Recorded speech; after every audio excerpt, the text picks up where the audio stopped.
Muy bien, puse ahí, ¿verdad? ¿Celebrar o no celebrar? Esa no es la pregunta.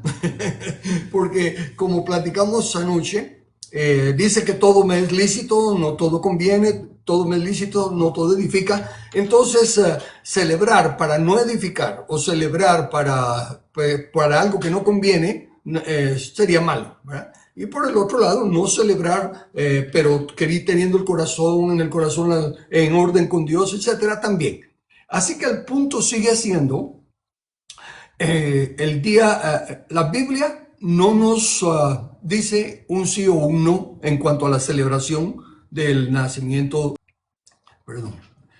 Pero una cosa sí es obvia, cuando la Biblia guarda silencio, nosotros no debemos de especular con el silencio. Sin embargo, como entra esta cláusula de Pablo, que si nos es lícito, lo podemos hacer, acordamos pues que es una situación que los que quieran celebrarlo lo pueden celebrar y los que no, tampoco tienen que sentirse, que no debe haber un ataque de los que lo celebran a los que no lo celebran y de los que no lo celebran a los que sí lo celebran, sino que llegar a un acuerdo de cosas básicas. Ayer hablé de cosas que no son, eh, que no tienen nada que ver con el nacimiento de Jesús. Hoy quiero seguir con ese tema y hoy sí voy a mencionar cosas que no se deben hacer en la celebración del nacimiento de Jesús, y en realidad es la celebración del nacimiento de Jesús lo que se quiere, porque esas cosas sí contradicen principios bíblicos. Voy a comenzar diciéndoles que algunos elementos tradicionales de celebración que hoy en día no tienen ninguna importancia, pero si recordamos que la Biblia permanece para siempre, la palabra de Dios permanece para siempre lo que Dios dice que es malo, y lo que Dios nos muestra en la Biblia como tipología de algo que es malo, sigue siendo tipología de algo que es malo. Me refiero a los lugares altos. Los lugares altos eran en los montes, en los collados, en los lugares así para arriba, cualquier cima y todo, pero no era tanto por la altura del terreno, sino que por los árboles. Eran actividades religiosas paganas que los israelitas adoptaron y que estaban en los lugares altos. Les voy a leer, fíjense que estos textos de los lugares altos tienen muchísimos versículos. En un estudio que probablemente lo comparta en la congregación el domingo y lo pasaremos en vivo por YouTube para los que quieran conectarse a las 11:15 por ahí, 11:30 de la mañana, en el canal de YouTube, no en el de TikTok. Pero entonces, en esos textos hay muchos que tienen que ver con los lugares altos. Yo agarré para avanzar en el concepto de dar una respuesta en esta noche. Solo voy a tocar unos pocos para saltearme. No voy a repetir el mismo. De un solo tema hay como 3 o 4 versículos. Pero yo solo voy a agarrar ejemplos para que quede claro que en la Biblia los lugares altos no agradan a Dios. Comienzo con el libro de Levítico, capítulo 26, versículo 30. Dice así, Dios hablando: destruiré vuestros lugares altos y derribaré vuestras imágenes y pondré vuestros cuerpos muertos sobre los cuerpos muertos de vuestros ídolos, y mi alma os abominará. ¿Ve? Palabras súper claras del desacuerdo que tiene Dios acerca de estos lugares altos. Y menciona imágenes y ídolos, y que su alma los abomina. Luego, cuando ya van a entrar a poseer la tierra, cuando ya están en frente de Jericó y todo, Números capítulo 33, versículos 51 y 52, dice así: habla a los hijos de Israel y diles: cuando hayáis pasado el Jordán, entrando en la tierra de Canaán, echaréis de delante de vosotros a todos los moradores del país, y destruiréis todos sus ídolos de piedra y todas sus imágenes de fundición, y destruiréis todos sus lugares altos. Como no quería leer tantos versículos, decidí, ahora con la facilidad del internet, mejor de una vez le digo a internet a ver qué tiene sobre los lugares altos. qué significaban los lugares altos en los tiempos bíblicos, y esto es lo que copié de internet. En la Biblia, los árboles frondosos en los lugares altos representaban ídolos asociados con la adoración pagana y eran símbolos de dioses falsos, especialmente relacionados con la diosa Acera. Estos árboles, junto con montes, colinas y altares, eran centros de culto donde se practicaban rituales como sacrificios, incienso, fiestas, prostitución ceremonial y en algunos casos sacrificios de niños. Dios ordenó a los israelitas destruir todos los lugares donde las naciones que ellos heredarían adoraban a sus dioses, incluyendo debajo de todo árbol frondoso. Estos árboles sagrados, conocidos como cipos o asherim, eran postes de madera o troncos de árboles que se colocaban directamente en la tierra como símbolos de divinidades femeninas. Su presencia en los lugares altos era parte de un culto que Dios consideraba abominable y por eso se les ordenó su eliminación para proteger al pueblo de la adoración a falsos dioses. Luego menciona varios versículos en que no hicieron caso. Llega el momento en que un rey temeroso llega al poder, pero no destruye los lugares altos. Noten cómo dice, eso está en Primera de Reyes 22:43. Y anduvo en todo el camino de Asa su padre, sin desviarse de él, haciendo lo recto ante los ojos de Jehová. ¿Ok? Un buen rey, haciendo lo recto ante los ojos de Jehová. Sin embargo, continúa diciendo, con todo eso bueno que hizo, siguiendo las pisadas de su padre y temiendo a Jehová, con todo eso, los lugares altos no fueron quitados. ¿Cómo es posible que un rey que va caminando en pos de Dios, o sea, sirviendo a Dios, no quita los lugares altos cuando claramente dice la Biblia que son abominación a Dios? Así sigue el versículo. No fueron quitados porque el pueblo sacrificaba aún y quemaba incienso en ellos. Esta situación de que cuando el pueblo se agarra a una tradición y la mantiene, hace que aún los reyes, que sí temen a Dios, pero por lo visto no totalmente, porque todavía les detiene la oposición del pueblo y ceden a los deseos del pueblo. De hecho, en los otros versículos hasta se presenta que el mismo Salomón iba a adorar a los lugares altos. Ok, y al decir que Salomón iba a adorar a los lugares altos, y como en lo que leí anteriormente se habla de prácticas paganas y todo lo demás, noten dos versículos más que voy a citar para que se den cuenta que aunque Dios lo abomina, que aunque Dios dice hay que destruirlo todo, y que aunque Dios dice esas alabanzas, esas adoraciones o esos sacrificios no son para mí, son abominables, menciona que no era una idolatría descarada, así como pues aunque Dios diga lo que diga, nosotros hacemos lo que queremos, sino que noten lo que dice Segunda de Crónicas, versículo 33:17. Pero el pueblo aún sacrificaba en los lugares altos, aunque lo hacían para Jehová su Dios. Razonen conmigo, porque fíjense que esa es la motivación de platicar acerca de estas celebraciones de fiestas que obviamente no eran cristianas. Su origen, como hablamos de Navidad, era precisamente la honra al Dios Sol victorioso, ¿verdad? Y simplemente la iglesia lo cristianizó diciendo que era el nacimiento de Jesús. Pero ya poniendo eso por un lado, ahora le estoy leyendo. Dios dice abiertamente, no quiero que vayan a los lugares altos, son abominación. Y ahora aquí leemos que sacrificaban en lugares altos, aunque lo hacían para Jehová su Dios. No, nosotros no estamos adorando al Dios Sol, ¿verdad? Eso era lo que los paganos hacían, pero nosotros estamos adorando a Jesús. En fin, el querer cristianizar fechas, y tristemente hay muchas fiestas cristianas que son cristianización de fiestas paganas que ya existían, ¿verdad? Entonces, y como le puse el ejemplo ayer, en la escuelita a la que iban mis hijos, pues para que no pasaran en la fiesta del Halloween, hacían una fiesta de pastorcitos y de angelitos. No es eso lo que Dios quiere. Dios no quiere que nos pongamos a competir con las... si la gente quiere seguir endemoniada, alabando a su Dios y al diablo y haciendo todas las maldades que quiera, allá ellos. Que ellos se hundan en su propia condenación. Pero nosotros no tenemos que competir con eso.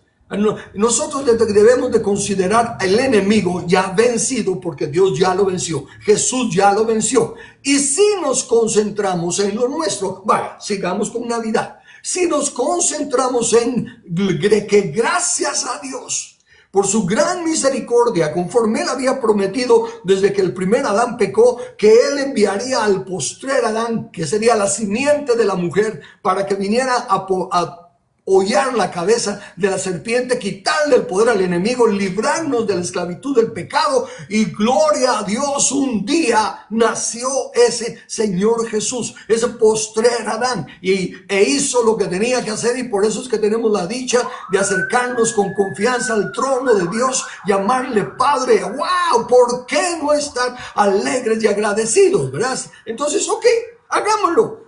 Bueno, ¿qué día lo vamos a hacer? Como no sabemos qué día nació, escojamos uno. ¿Y por qué no escoger principio de año? El 1 de enero, porque las primicias son de Dios. ¿Por qué no comenzamos el año exaltando a Dios, agradeciendo a Dios, recordando su misericordia? ¿Se da cuenta? Eso es lo que le digo. No que en lugar de eso, pues como tal día es la fiesta de los diablos, entonces ahora nosotros mejor hagamos otra. No, ¿por qué competir con ellos?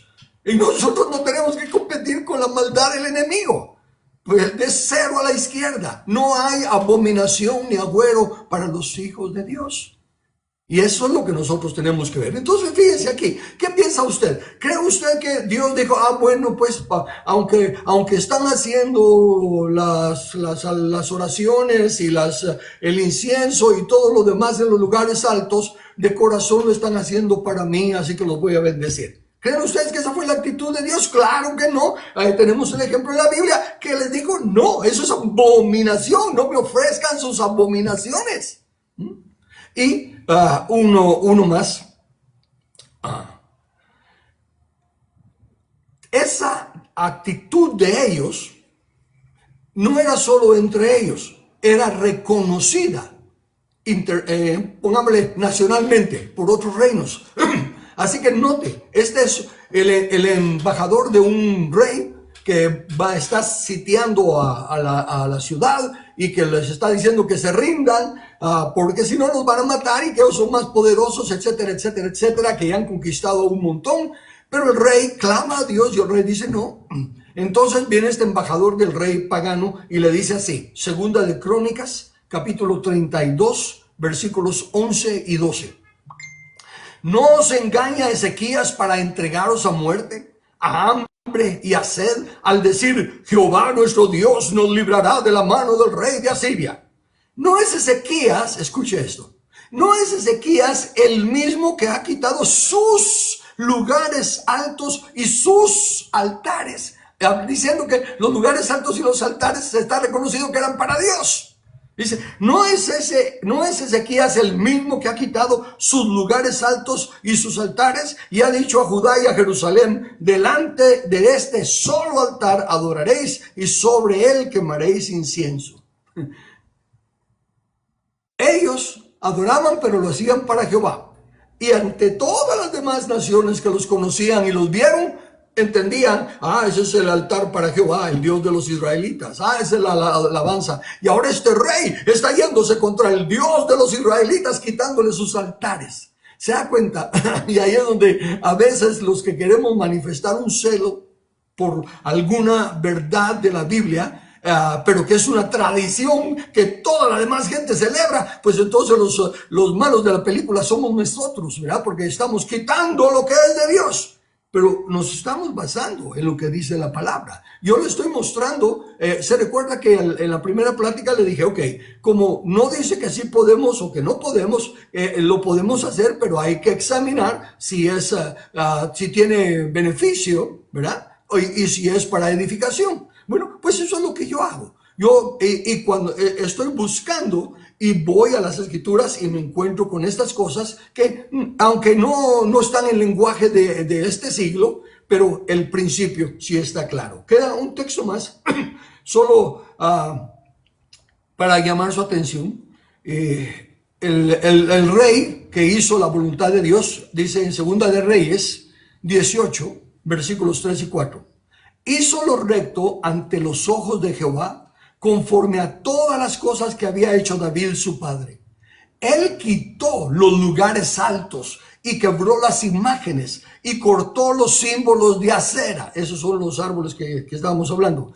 E hizo pedazos la serpiente de bronce que había hecho Moisés. Imagínense eso. La serpiente de bronce fue cuando salieron y en el desierto empezaron a blasfemar y a reclamar y todo. Llegaron serpientes que los estaban mordiendo y los mataban y clamaron a Moisés. Moisés clamó a Dios y Dios le dijo que se hiciera una serpiente de bronce, que la pusiera en una estaca y que todo el que mirare a la serpiente sería sano. Eso pasó antes de que entraran a la tierra prometida y resulta que aquí la tenían todavía. Miren lo religiosos que son. Agarran cualquier cosa, ¿verdad?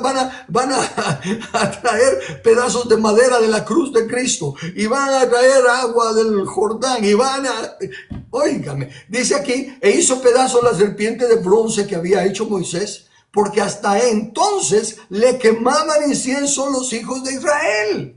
Y la llamó Neustán, cosa de bronce, ¿eh? A nada de digno de estársele celebrando y todo. Ok, entonces, con estos pocos versículos que le mencioné, porque son varios, el domingo voy a compartir mucho más. El punto es este: esas tradiciones que ya existían en el tiempo cuando el pueblo llegó a la tierra, ya en la tierra tenían su propia cultura. Y la cultura de esa tierra involucraba estas adoraciones y lugares en los lugares altos. Era el patrimonio cultural de esas tierras. Pero Dios les está hablando de la cultura del reino. Nuestra ciudadanía está en los cielos. No somos ciudadanos de Guatemala, Estados Unidos, México, China, Rusia. No, somos ciudadanos del reino. Y la cultura que nosotros guardamos es la cultura del reino. Y los que se conviertan al Señor tienen que dejarlo todo. Dejarás a tu padre, a tu madre, a tu tierra, a tu parentela e irás a la tierra que yo te diré. Es un renunciar a todo. Se acabó con que son nuestros ancestros o que son los originales. Nadie es original de nada. Nadie nació de la tierra en un lugar. Aquí nadie nació de la tierra para decir yo soy legítimo de Guatemala. Todos venimos de algún lado. Y aunque así fuera que hubiéramos nacido en la tierra, de Jehová es la tierra en su plenitud, así que la cultura sigue siendo la cultura del reino. Tenemos que apegarnos a los principios de la palabra de Dios. Ok, entonces, Dios advierte, no quiero que hagan esos sacrificios. Aunque dicen que los hacen en memoria mía, que los hacen para mí, yo ya dije que son abominaciones, no las quiero. Y los reyes buenos decían, hay que quitar esto, hay que arreglar aquello, pero no tocaban lo que el pueblo tenía como ya tradición. Y aunque se acababa con todo lo otro malo, los lugares altos seguían siendo el tabú, no el tabú, sino que la maldad que mantenía el pueblo.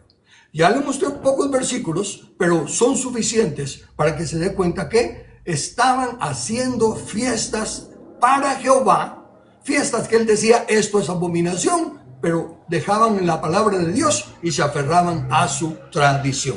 Ahora voy a saltarme un poquito más para el Nuevo Testamento y voy a dejarlo como una probadita de lo que estoy tratando de decir y que creo que me va a tomar decirlo en la próxima semana, porque si lo mezclo todo aquí, sería mucho.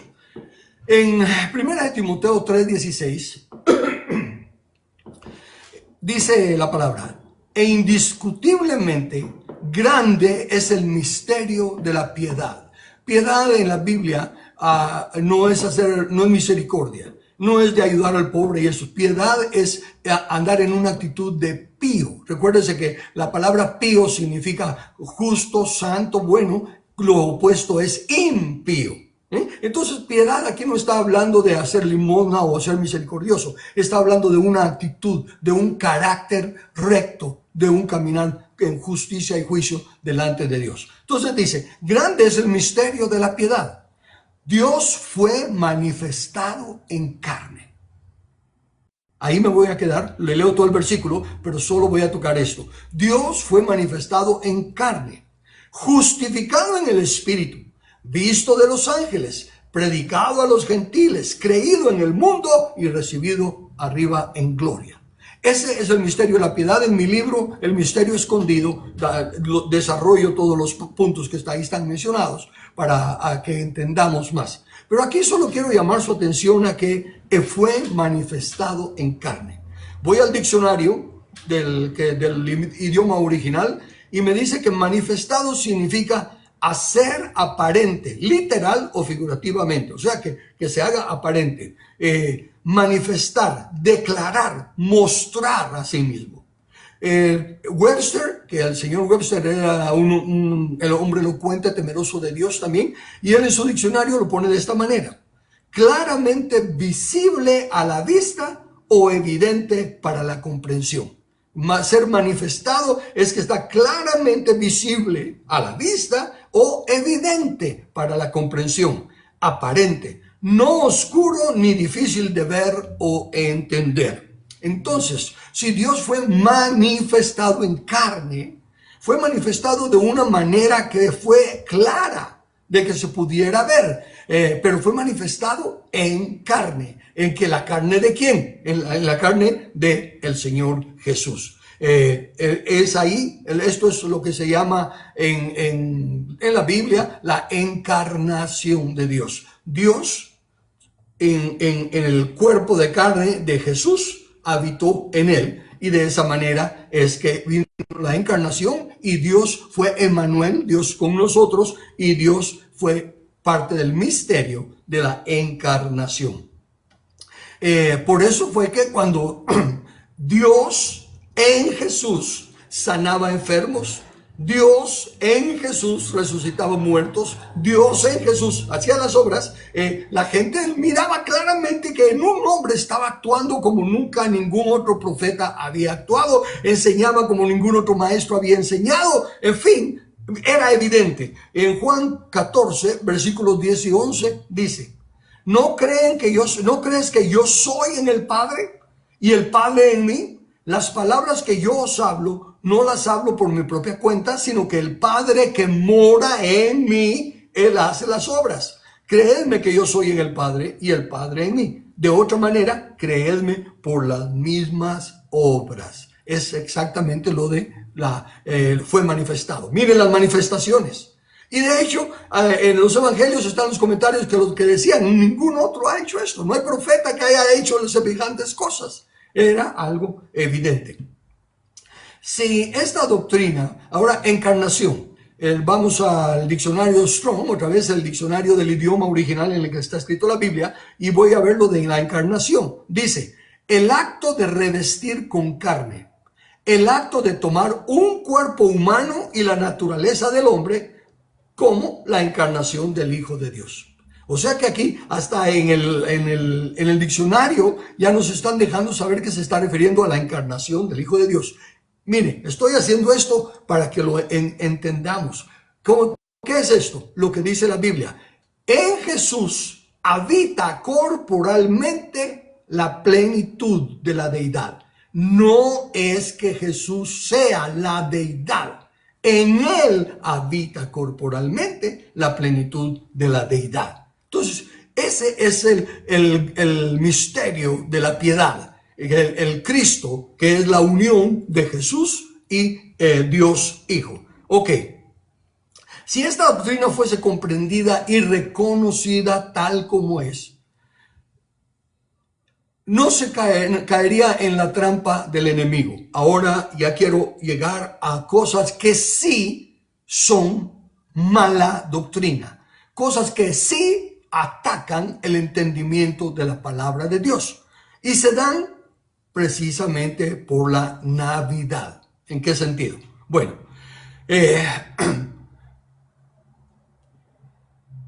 veámoslo de esta manera. Digo yo, nosotros decimos cosas, pero cuán congruente, cuán acorde está nuestro actuar a nuestro decir. Decimos una cosa, pero la creemos. A ver, hablemos de Dios. Hablemos de Dios. Dios es ¿quién? El creador de todo. Quiere decir que antes de Dios, eternidad, no sabemos ni tenemos la menor idea de antes de la creación nuestra. Cómo era la eternidad antes de nosotros, no tenemos ni la menor idea qué estaba pasando, qué no pasó, etc. Comienza nuestra vida, ¿verdad? Y lo único que entendemos y sabemos es que hay un creador. Y ese creador es Dios. Es el omnipotente. Es el eterno. Es el inmutable. Es todo lo que hasta ahorita conocemos de él que se nos ha manifestado. Entonces, sabemos que ese Dios eterno, en el plan que él diseñó para crearnos a su imagen y semejanza y que nosotros lleguemos a ser como él, nunca Dios. Nunca va a haber otro Dios porque solo hay un creador. Y cualquiera que dijera que es Dios es una criatura de Dios y se está saliendo de las reglas. Entonces, eso lo aceptamos. Yo sé que todos los cristianos decimos así es. Dios es el creador, Él es el principio y el fin, el alfa y la omega, etcétera, etcétera. Ok, si creemos eso, ahora veamos Navidad. ¿Qué cosas se ponen importantes en Navidad? Definitivamente, ¿verdad? El famoso nacimiento, que algunos los hacen bien grandes, otros bien chiquitos, en fin. La cosa es que es el nacimiento, el simulacro del pesebre o lo que se quiera llamar, de poner ahí las figuritas que representan a José, María, al niño Jesús y los pastores y vacas y ovejas y cosas. Hay algunos que le ponen de todo, ¿verdad? Pero bueno, el punto es ese. Ellos son de los personajes principales en la celebración del nacimiento de Jesús. Pero el punto al que voy es, y esto sí ya es doctrina, esto sí es doctrina. No, déjeme corregirme, no es doctrina, lo quieren hacer doctrina. Y es, por ejemplo, el llamar a María la Madre de Dios. Y ahí es donde yo le digo, sin enojarnos, no, sin ofendernos. Razone.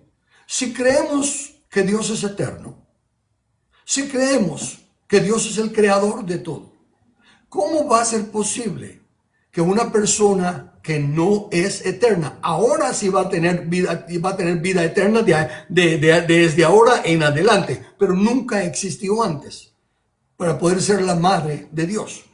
Y si Dios es eterno, Él siempre ha sido y siempre será, nunca ha tenido madre ni puede tener madre.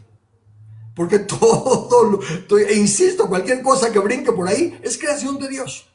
Entonces, el querer implantar conceptos ahí sí antibíblicos, conceptos que son un ataque a la sana doctrina, ahí sí no podemos tolerarlo. Ahí sí tenemos que poner un alto bien marcado. Porque la misma María, ella reconocía que ella era la sierva del Señor. No la mamá del Señor o una que puede interceder ante el Señor por nosotros. Bueno, leeré los versículos más adelante, pero quiero llamar su atención a eso. Entonces, no estoy hablando mal de María.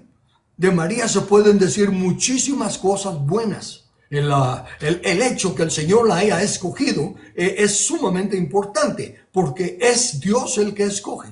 Ahora bien, recordemos que no es por nuestros méritos, no es por obras. No, ninguno de nosotros califica para ser escogido por Dios por las obras o la conducta de vida que llevamos. Recuérdense que todos, sin excepción alguna, estábamos muertos en nuestros delitos y pecados hasta que Cristo vino y nos rescató. María estaba muerta en sus delitos y pecados. Al igual que todos nosotros, al igual que los 12 apóstoles del Cordero, todos estábamos muertos en delitos y pecados, todos estábamos condenados al infierno, pero vino la gracia y la misericordia de Dios, nos dio el entendimiento de nuestra condición y nos extendió la misericordia y la gracia para arrepentirnos y reconocerlo como Señor, y María es una de ellas.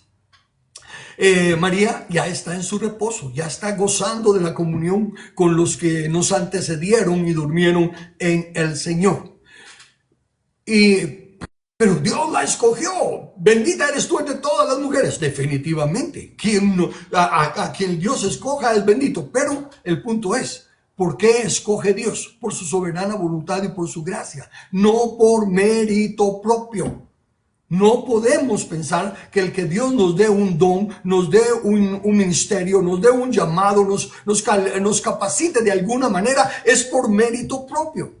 Es por la soberana voluntad de Dios y por su gracia. De hecho, si vamos a ir a lo bíblico, recordemos que Pablo dice que lo que Dios escogió es lo vil y lo menospreciado. Entonces ahí sí calificamos todos como viles y menospreciados. Pero aparte de eso, no hay ningún otro mérito que haga a alguien superior a él. El apóstol Pablo, que sobresale por sus escritos y todo lo demás, él no es más que ninguno de los hermanos en la fe. Tuvieron la dicha de ser usados como Dios los usó, son el fundamento de la doctrina, o sea que todos nosotros tenemos que conectarnos con ellos para estar en la palabra de Dios, pero no es por méritos de ellos, sino que por la gracia de Dios. Entonces, la intención de esta aclaración no es ningún menosprecio, ninguna falta de respeto a María. Tristemente, lamentablemente, sé que sí, algunos católicos se van a enojar, pensarán que como protestante que soy. No soy protestante, aunque sí, soy protestante, protesto de todo lo que no va de acuerdo a la Biblia, no me importa si viene de los evangélicos, de los católicos, de los judíos, de lo que sea. Si va en contra de la Biblia, protesto, sí, en ese aspecto, sí, pero reconozco pues los principios de la palabra. Entonces, si María no es la madre de Dios, no juega un papel más importante que el que ya jugó. María ya está fuera de la jugada. Ella ya está en su reposo con el Señor Jesús. Y siendo tan obvio, porque perdónenme que lo diga así, pero es que es obvio, que es imposible que una mujer que es creación de Dios pueda ser la madre de su creador. No cabe. No se puede. Entonces, es una necedad tratar de convertir esa herejía en doctrina.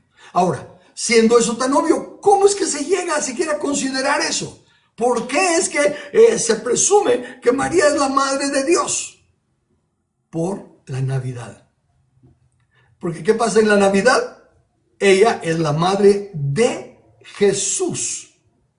Jesús es otro hombre, nacido de carne y sangre, como todos los hombres, nacido para cumplir las promesas de Dios. Dios dice, o mejor dicho, lo dice Pablo, pero refiriéndose a lo que pasa en Génesis, de que por un hombre, Adán, y Adán es el único hombre creado literal y especialmente, personalmente por Dios. ¿Ok? O sea que Adán, ese hombre especial, por ese un hombre, el pecado entró al mundo y por el pecado la muerte. Consecuentemente, por un hombre, tiene que venir la justificación del pecado. Ahora, como todos los hombres que descendemos de Adán, de alguna manera traemos la naturaleza caída y llegamos a pecar y nos morimos, ninguno de nosotros califica o calificaría para ser el otro hombre por el cual la justificación vendría. Dios en su gran amor y su misericordia se encarna en un hombre al cual, para que sea semejante al primer Adán, nace no de la relación sexual de un hombre y una mujer, sino que de la gracia del Espíritu Santo.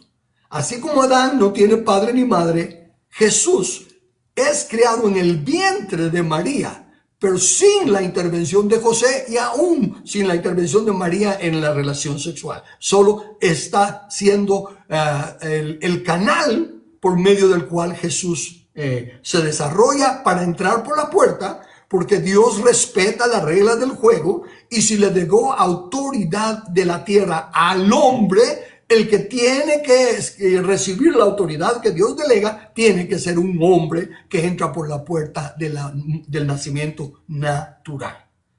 Entonces, María es la madre de Jesús. Pero al celebrar la Navidad, se dan cuenta ustedes que por lo general en la mayoría de los nacimientos, voy a decir muñequito, perdonen que no, espero que no se ofendan porque esa es la realidad. El muñequito, hay un muñequito que representa a José, otro que representa a María, otro que representa a los pastores, en fin, hay un montón de muñequitos, eso es lo que son. Pero el muñequito que representa a Jesús, por lo general, no está representando a Jesús, sino que lo ponen hasta en una forma mística, algo así, y es el niño Dios. Otra mentira, otra herejía. Dios no nace, Dios es. Dios es. Y entonces el que nace es el niño Jesús. Pero como dice que eventualmente la plenitud de la deidad habita en Jesús, en el nacimiento ya lo ponen como el niño Dios. No existe ningún niño Dios. Dios es el eterno. No tiene edad, no está creciendo en años. Él es el eterno, siempre es. Pero por hacer el niño Dios y María es la madre, entonces María es la madre de Dios. ¿Se dan cuenta por qué, aunque es lícito poner un muñequito que represente a Jesús, hay que ver si conviene, hay que ver si edifica? Porque en ese caso, cuando lo ponen como que es el niño Dios, no conviene, no edifica, por el contrario, ataca. Es la astucia del enemigo. El enemigo siempre va a buscar la forma de desvirtuar la verdad de la palabra de Dios por medio de cosas como estas. Y cuando de todo corazón, con su mente, con su pensamiento, con su actitud, la gente quiere celebrar el nacimiento del niño Dios, es como los que ofrecían sacrificios a Dios en los lugares altos, algo que Él ha dicho que era abominación, que no es para Él. ¿Celebrar el nacimiento de Jesús? Vuelvo otra vez, claro que sí, en el sentido pues de que gracias a Dios y todo lo demás, pero todos los demás elementos que se meten en la celebración del nacimiento de Jesús, tenemos que sopesarlos. Porque tristemente, ¿qué tiene que ver el árbol con el nacimiento de Jesús? Cuando en realidad vemos en las Escrituras que el árbol mezclado con la religión es algo que Dios no quiere. Ahora, sea usted honesto con usted mismo, con su corazón. ¿Le afectaría a la celebración del nacimiento de Jesús no poner el árbol? ¿Le afectaría a la celebración del nacimiento de Jesús no intercambiar regalos? ¿Le afectaría a la celebración del nacimiento de Jesús simplemente a hacer, fiesta, regocijo, cena, lo que quieran y gozarse por el hecho de que es el Señor Jesús nació? Esa sería una celebración.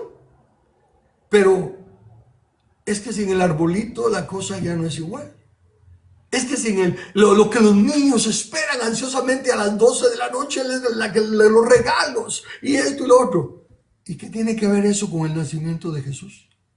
Yo sé, usted va a encontrar 80,000 razones para decirme por qué, pero a solas, como no estamos peleando, no estamos cara a cara, a sola, pregúntese usted, ¿edifica a sus hijos crecer con una cultura y una tradición que no tiene nada que ver con el nacimiento de Jesús?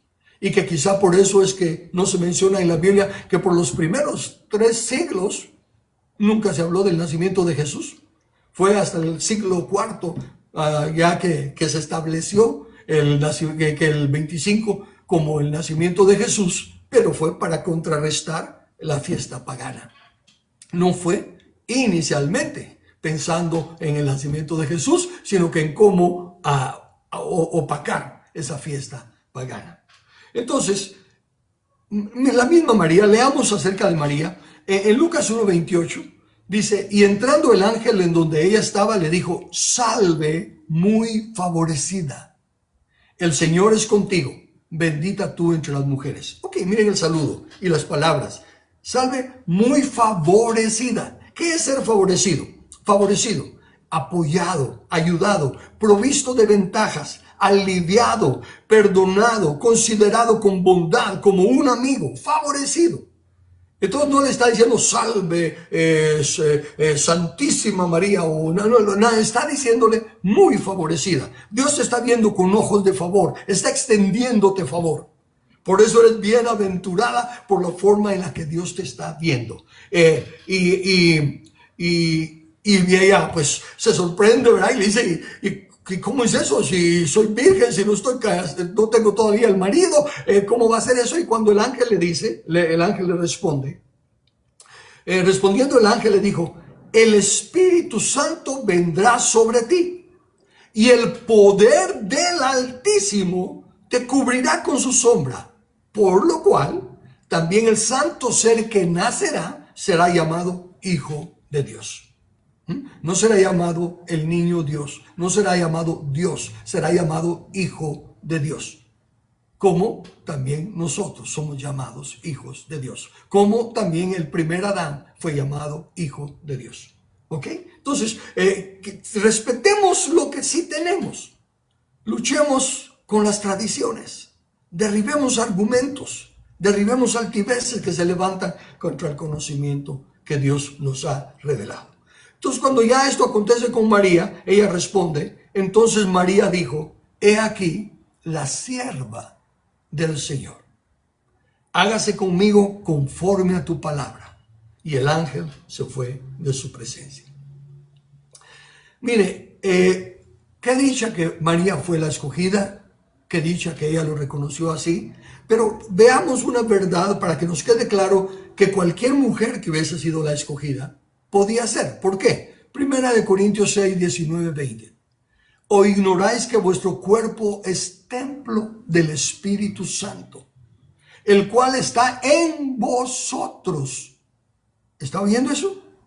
El Espíritu Santo está en nosotros, el cual tenéis de Dios y que no sois vuestros, porque habéis sido comprados por precio. Glorificad pues a Dios en vuestro cuerpo y en vuestro espíritu, los cuales son de Dios. Entonces Dios no está siendo el creador y todo, teniendo todo el derecho de decir y hacer sin tener que explicarnos nada. Él respeta las reglas que nos ha puesto a nosotros para que aprendamos a caminar en sus caminos. Y entonces Él primero llegó a María, le habló y todo, y María fue bienaventurada por ello. Entonces, sigo con María, con la otra cosa que es una mala doctrina y sí tenemos que llamarla de esa manera. El pensar que María como madre de Jesús puede intervenir, puede interceder, puede hacerlo. No. María, como digo, es una hermana nuestra en la fe. Ahora ya está con su galardón en el cielo, pero está igual que todas las otras mujeres que han creído en el Señor, han dormido en el Señor y están en la misma condición en el lugar de reposo donde los tiene el Señor, aguardando el retorno cuando vendrán acompañando a Jesús en su segunda venida para venir aquí a la tierra. Entonces, la Biblia dice claramente en 1 Timoteo capítulo 2 versículo 5, Porque hay un solo Dios y un solo mediador entre Dios y los hombres, Jesucristo, hombre. Por un hombre el pecado entró en el mundo y por el pecado la muerte. Por un hombre, Jesús, el hombre, vino la justificación. Y Él es el mediador. Él es el sacerdote según el orden de Melquisedec, que vive para interceder por todos nosotros. Muy bien, voy a leer lo que será el tema de la siguiente plática, pero os quiero meterlo desde ya para aclarar este concepto de la encarnación y el por qué, el error de pensar que María es la madre de Dios y de llamar a Jesús el niño Dios. En Isaías capítulo 9, versículos 6 y 7 dice así: porque un niño nos es nacido. Recuérdese que la palabra de Dios, inspirada por el Espíritu Santo, usa las palabras correctas que quiere usar. Un niño es nacido. Hijo nos es dado. El hijo no nace. Y esto es importante porque también tristemente, pues hasta he oído de pastores de renombre que tocan este texto y no se dan cuenta que está hablando de Jesús y de Dios Hijo. El niño nacido es Jesús. El hijo dado es Dios Hijo. De tal manera amó Dios al mundo que ha dado a su Hijo unigénito. Entonces, este es el capítulo que habla de la encarnación, de lo que va a acontecer en el momento que Isaías lo profetiza. Todavía no ha acontecido, obviamente, es lo que va a acontecer y aconteció cuando Jesús nació. El niño fue nacido y el Hijo fue dado. Y el Cristo, el misterio escondido, es el misterio de Cristo. Cristo no es un nombre, Cristo es un título. Y en este caso específico está compuesto de dos personas, Dios Hijo y Jesús. Por eso es que es todo Dios y todo hombre. ¿Por qué? Porque son dos personas. En una persona habita corporalmente la plenitud de la otra persona. ¿Cómo es eso posible? ¿Está el Espíritu Santo en nosotros? ¿Cómo es eso posible? Para Dios no hay imposible. Y si Él quiere morar en nosotros, mora en nosotros. Y es lo que está haciendo al guiarnos a toda verdad y recordándonos las cosas que Jesús ya había dicho. Entonces, porque un niño es nacido, hijo nos es dado. Y ahora note lo lindo de lo que sigue, porque en el llamado Antiguo Testamento, en estas porciones de los profetas, Dios está hablando en misterio. No está hablando claramente, como ya lo expandimos cuando Jesús dije, a ustedes les hablo claramente, a ellos en parábolas para que no entiendan. ¿Ven? Entonces aquí hagamos de caso que es una parábola, pero ahora con la luz que ya tenemos, que Pablo nos revela que el misterio de Cristo era podemos leer. Y el principado sobre su hombro, ¿ok? La responsabilidad del gobierno, la autoridad descansa sobre sus hombros. Él, el Cristo, es el que va a gobernar. Dice, y se llamará su nombre admirable, consejero, Dios fuerte. Ahí está, Jesús es Dios fuerte. No, es el Hijo que fue dado. El Hijo que fue dado es Dios fuerte. Jesús puede ser el admirable consejero y el principado sobre su hombro, porque Dios está restaurándole la autoridad sobre la tierra al hombre. Pero si lo que sigue diciendo no encaja Jesús, dice Dios fuerte, Padre eterno. Jesús tuvo un origen. Jesús nació.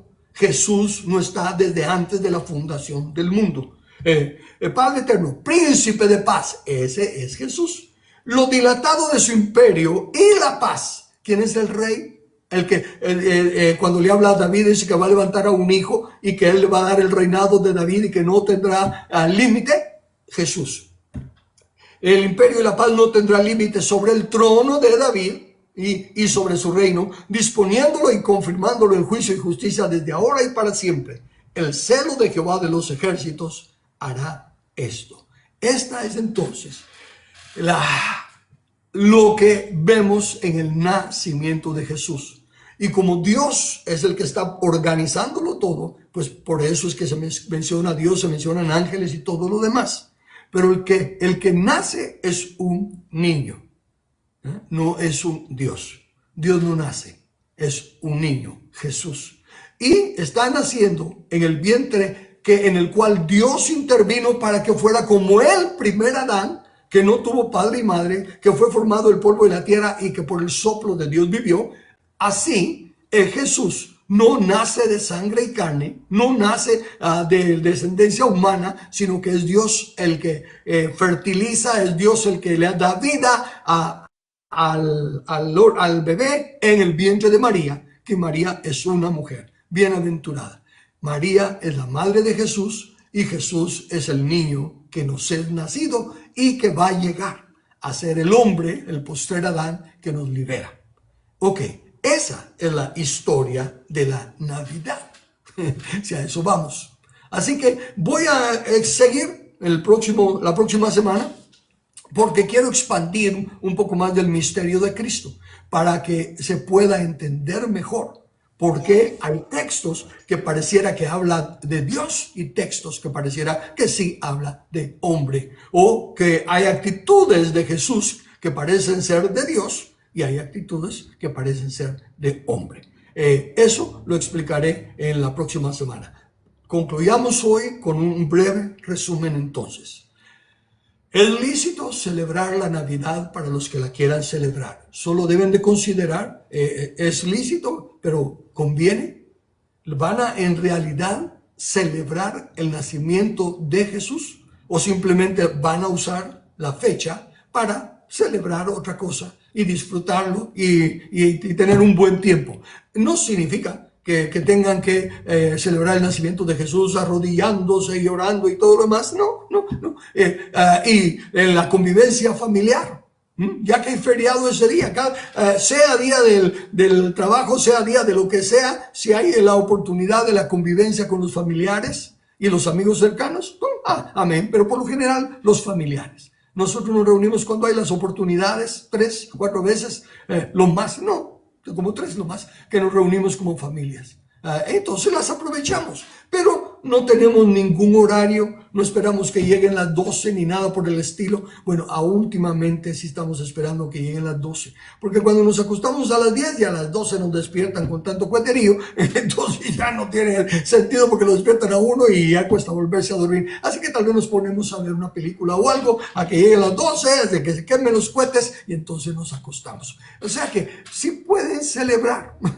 Simplemente, una vez más, conviene y es para edificación, no es para lamentarse de que fulanito sí recibió y yo no, o pasarse de la celebración y causar problemas. Esas son las cosas que usted tiene que considerar. Pues entonces la pregunta no es si se celebra o no, la pregunta es ¿qué va a celebrar? ¿Va a celebrar el nacimiento de Jesús? ¿Va a meditar? ¿Va a compartir con su familia la historia del nacimiento? Conozco familias que eso es lo que hacen, ¿verdad? Se sientan a la mesa y especialmente para los nietos, ¿verdad? Porque ya los hijos han crecido, para los nietos cuentan la historia del nacimiento de Jesús y le dan gracias a Dios. ¿Celebrar o no celebrar? No es la pregunta. ¿Qué celebrar? ¿Por qué celebrar? ¿Y qué no mezclar?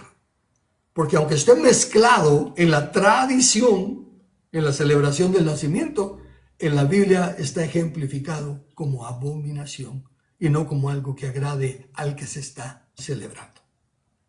Amén. ¿Preguntas o comentarios?